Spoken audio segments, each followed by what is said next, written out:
Hey everyone, so here welcome back to something a little different. I've been playing a lot of Melvor since I started back in October. More so than RuneScape lately, I guess, but I have been enjoying it quite a bit.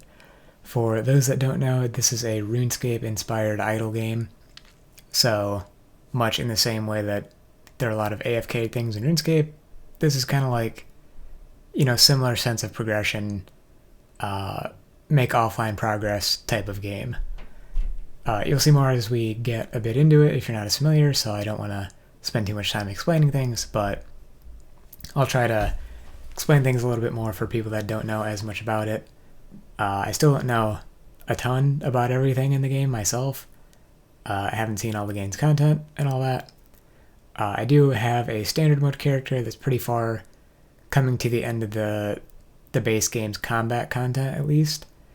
And I have an adventure mode character I started maybe a month and a half after I started the other characters, so that's been kind of making progress in a different way as well. This series is going to be a randomized adventure mode series. I say randomized, it's kind of light in that regard. It will be pretty much a normal adventure mode playthrough, except you'll see here non-combat skills are locked, must be purchased using GP to access. So the order in which you unlock your skills is the big differentiator between your adventure mode experience and other people's. Those unlocks I will be completely randomizing. So the way I'm going to play it is whenever I want to unlock a skill, I will get the amount of money I need first, and then I will randomize it. And then I will unlock that regardless of what it is. I don't want to make it so that I know what the next skill is, because that might encourage my path a little too much and make me, avert the process of going through and acquiring money and all of that jazz. So I don't want to do that. And I'll also be discluding Township from the randomization. So Township will be our last skill.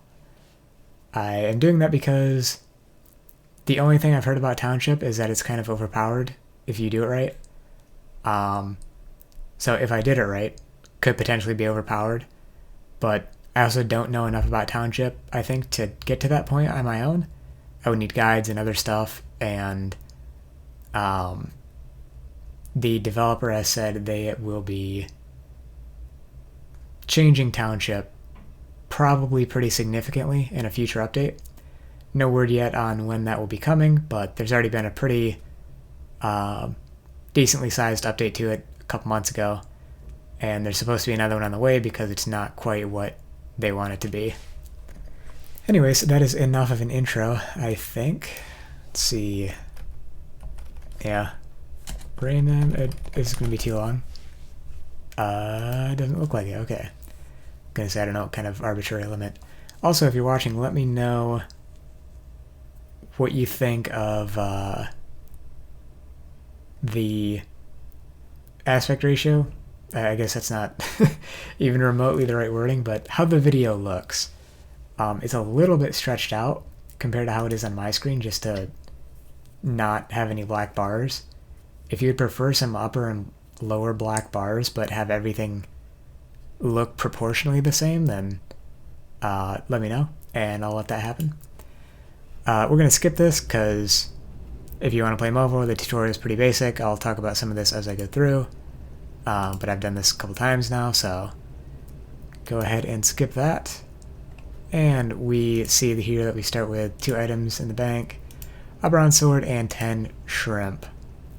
So go ahead and equip those, and basically the way all these start is, to my knowledge at least, you head over to the farmland and fight some plants. Unfortunately, the plants do fight back, so we'll have to keep an eye on that. They have a 13% chance to hit us. We have a decent chance to hit them, 91%. And we're just going to go through here and whack some plants repeatedly. And we can view drops here, possible extra drops. if a monster has a guaranteed drop like bones, it'll list up here up to 3 potatoes. So that's the reason we're doing this. We'll be profiting food by killing plants, and then they fight back, like I said, but they don't hit that hard, so we will be reasonably over-sustaining the food that we get, and then we'll be able to take that food and some stats, once we level up a bit, to another enemy.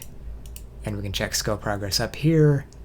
Similar to RuneScape, old school that is, you deal damage and get XP based on the damage you dealt, versus RuneScape 3 where you get XP after an enemy dies based on the enemy itself. So all about the damage ratio situation. Similarly, stab, gonna raise your attack, slash, strength, block, defense, can view equipment stats here.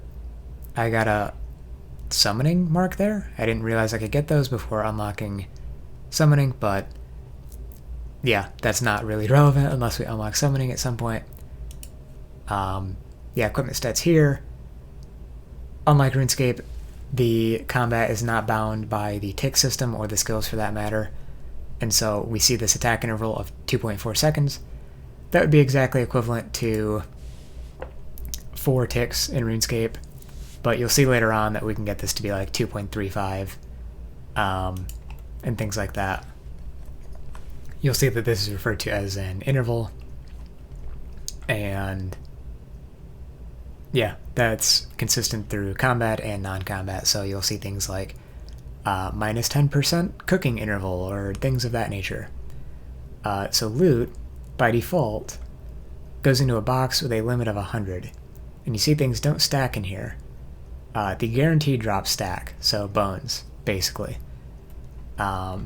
is the main thing there. But we can loot this, and that'll give us a little toast here, and send those potatoes to the bank, and we can equip those, go back over here. We have potatoes in our second food slot here.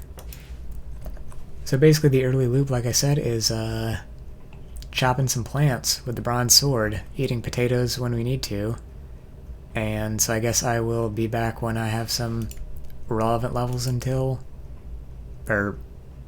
do some other combat. I don't want to over-explain things for anybody that is, I guess, more experienced with the game, but you'll see things like attacking resets when eating manually, so it's an idle game. The point is largely to figure out how you're supposed to get to the point of completely idling something, and then about like resource management and things like that. So you can see here, one of the things in the shop is auto eat. Costs 1,000,000 GP, which is quite a lot right now, but we'll get there before too long, and that will allow us to automatically eat food if our health falls below a certain percentage. 20% it looks like, and then we'll eat up to above 40. And then there's a penalty for using this, so to speak. So like potatoes heal 30, but under this they would heal 60% of that. And there are ways to increase that. See tier 1 here, it goes up to tier 3, I believe. And there are a few other modifiers you can get to that as well. So I'm going to backpedal a little bit here because I don't think I sufficiently explained adventure mode to anyone that might not be exposed to it. Like I said in the introduction, skills are locked, and you have to pay GP to unlock them. So if we try to click one, unlock for 10,000 GP. Currently sitting at 553. It's not always 10,000. 10,000 is basically nothing once you get the ball rolling. It continually increases until your 14th skill unlock, which costs 500 million. And then 15 through 20 skill unlock also cost 500 million. So 500 million is the max, and that is reached at the 14th out of 20 skill unlocks. You start with the entirety of melee combat and hit points, So attack, strength, defense, and hit points. So as I said earlier, I'm killing these plants just for some training and for some food, building up a supply here. You'll see I'm up to 5 attack, 10 strength, a couple hit points levels as well. Anyone familiar with RuneScape is familiar with the XP curve as well. 92 is half of 99. Basically, the required XP doubles every 7 levels. Level 2 reached at 83 experience, still the same. Same experience curve in general. And then in the combat menu here, you'll see earlier I got here through going combat areas, farmlands. So we have access to all of these combat areas and dungeons as well. I don't think there are any dungeons we can do. I don't think we can do the chicken coop even. But we do have access to everything in the combat areas and everything in the dungeons that we have the requirements for. There aren't any additional requirements beyond what's listed here, which is all combat related. At least not to attempt them. Finishing them is another matter entirely. But we can go through some of these here and see that goblins, not goblins, are available as well. And you can view their drops. So for example, bronze shield, bronze battle axe. This one drops some bows, a slingshot. I don't know if the slingshot takes ammo or just has infinite ammo or what, but and then one of the notable things here, since you start with melee, Castle of Kings, there are some melee enemies here and they drop their equipment basically. So you can get black weapons and armor from the Black Knight, all the way up to Rune, where he also drops an Amulet of Glory. Adamant Knight also drops the Obsidian Cape, so they've got some bonus stuff there as well. And those will come in handy since we are effectively locked into strictly combat at the moment. We're still a ways away from being able to fight these in a timely manner, so some things to happen between then and now, but that's one of the early goals. Okay, I guess I lied. The Myelite Caves require 40 Slayer. I didn't actually know that, but yeah. And then similarly, dungeons are a series of monsters. You can't swap out equipment by default, can't change food or anything like that, and you basically have to do the whole dungeon in order to get the loot chest at the end. If you leave early or die, you do not get anything. So here, chicken coop, see the egg chest, up to 1,000 feathers and some raw chicken. Nothing too major. And then we can see the volcanic cave. You always get a fire cape, so fight cave's equivalent, as well as an elite chest, which has all sorts of goodies in it. So one of the earlier dungeons that you tend to want to go for is the Spider Forest for the Amulet of Looting. And these things are always in order of rarity, I believe, even though this chest doesn't say that. The preview here. Theoretically, Mithril arrows are the most common, Amulet of Range most rare. Similarly to how here says in order of most common to least common. So Bronze Battle Axe would be the most rare drop from the Golden. And I think I'm actually gonna try to fight one right now. Got a decent stockpile of food, and getting a shield would be pretty nice, because we're otherwise buck naked with our bronze sword. So any piece of equipment we get is going to be an upgrade. And we see he's got a max hit of 229. Max hit is especially relevant when you start considering the auto eat and things of that nature. So again, eating while you attack, or eating resets your attack. So just leaving there to top off, took some damage. Probably churned through quite a few of these potatoes early on, but might as well spend them in the hopes of getting some kind of upgrade. And there's the first drop, I guess. I don't know if this is actually worth using. Let's see. Takes significantly longer to swing. I'm gonna go with not at the moment. But apparently both of these things are a 1 in 27, the shield and the battle axe. And we are approaching that, so let's see if we can grab the shield as well. And there we go. Let's loot that and skedaddle. So just gonna... I was trying out the battle axe. It was Okay, I guess probably worse off, but felt like trying it out, I guess. And now we can just head back to plants, knowing that we will be safer. Not that we were all that unsafe before. Let's see, 7% chance to hit from 7. Okay. I guess not a significant difference there, eh? Whoops. Oh yeah, you can't upgrade items. So later on this will give like strength bonus and things of that nature trimming. You would trim this one into gold afterwards. Yeah, throw that on, equip that. You'll see the levels make a significant difference here early on. You get an invisible +6 from using the style, so from 10% chance to hit down to 7 with lock. And on the accuracy side of things, 91 up to 94. And that was significant before we leveled up our attack. More significant, I should say. And that is level 10 in all of the melee combat stats. Gonna go ahead and switch over to fighting some cows. Classic, way back in the day, RuneScape money making right here.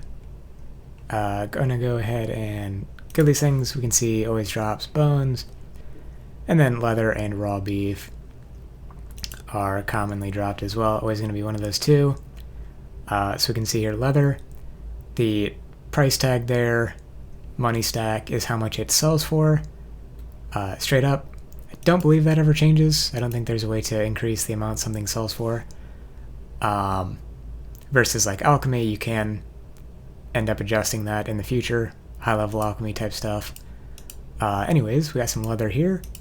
So what we can do, as I try to keep an eye on my health down here, let's see. 19% chance to hit, 187 max. Should be fine. I guess I'll top up after this kill just to be safe.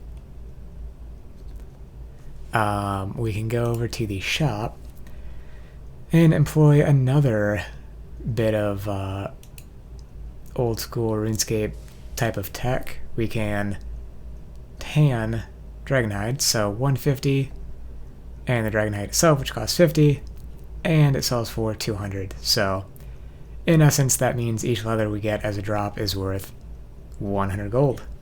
So gonna go ahead and do a little bit of this till we have 10,000 GP, and then we can make our first skill unlock and probably call this an episode. I think in future episodes I'm going to be a little bit more brief, not explain so much about the basic game mechanics, maybe go over my plans for the episode and what exactly we're looking into. I haven't decided on a format necessarily of how I want to do things. Open to feedback as far as that goes as well. Raw beef only sells for 1, unfortunate. Been thinking it's a good game to kind of check in daily, especially once you get to the more idle stages than the early hours here. It's a good game to check once or twice a day.